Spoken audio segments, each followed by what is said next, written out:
It's Mr. Barr, and this IXL deals with graphing absolute value functions. So in class, probably told you if you throw out a net, you're probably going to catch this thing. So if we go, so absolute value functions, I know we're going to make kind of this V shape, and I've got to catch that bottom point. So I need to basically find where it comes down and starts coming back up. Once I have those couple points, I can start building this. So we're looking at y equals the absolute value of x minus 6. I'm going to start with a really, really small net. I'm going to go with -1, 0, 1. Teeny tiny net.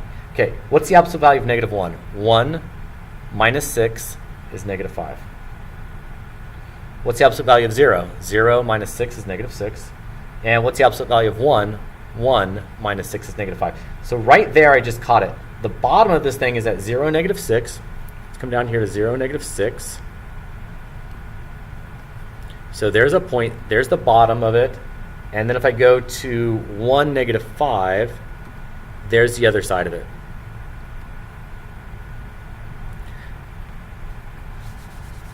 We'll see if we can catch this guy with a really small net. X, Y, let's put a -1, 0, and 1. Absolute value of -1 is 1. Absolute value of 0 is 0. Absolute value of 1 is 1. There's the bottom of it. The vertex of this thing is at 0, 0. And then 1, 1 is a point that's also on the graph.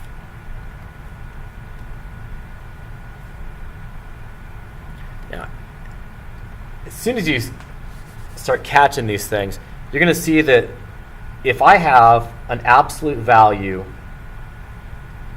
this is y equals the absolute value of x. As soon as I go +2 to this thing, it's going to shift this entire graph up 2 units. So if this is y equals the absolute value of x, this is y equals the absolute value of x plus 2. Right? If this is the absolute value of y, if y equals the absolute value of x, okay, then all I need to do is take that graph and shift it down 1 unit, and I've got the next one. Okay, let's actually use a net for this one. And let's go with -1, 0, 1 again. Absolute value of -1 is 1 times -3 is -3. Absolute value of 0 is 0 times 3 is 0. Absolute value of 1 is 1 times -3 is -3. All right, so it started to come down. There's the vertex at 0, 0. And then let's use 1, -3 as the second point.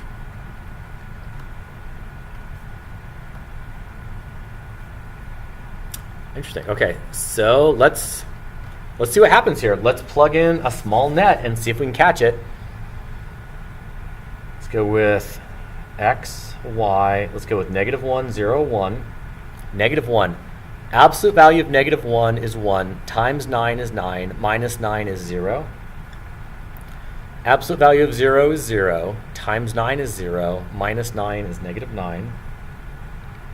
Absolute value of 1 is 1 times 9 is 9 minus 9 is 0. Okay, so right here, the fact that we just found the 0 and the 0, that means this is the vertex right there in between.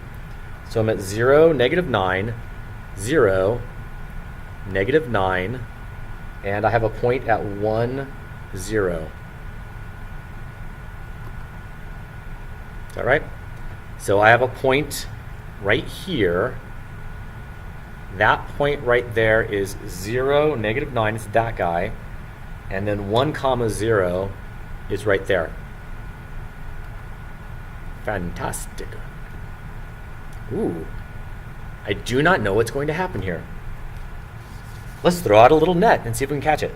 So, x, y, I'm going to go -1, 0, 1.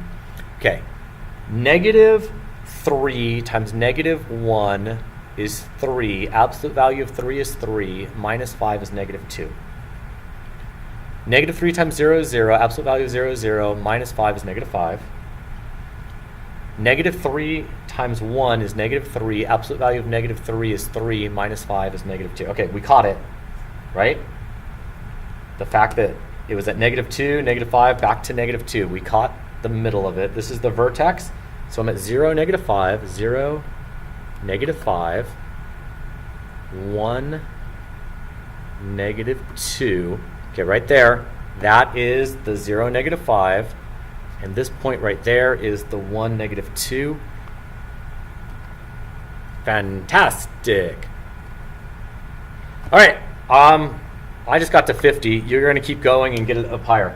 Thank you for watching. This gives you an idea of how to start it. Hey, look, I have something to write on, and I just keep throwing out a little tiny net. Looks like if I throw out a net of x, y, if I go -1, 0, 1, I at least got to 55 on this. So throw that out, do the math. You've got this. Thanks for watching. Bye.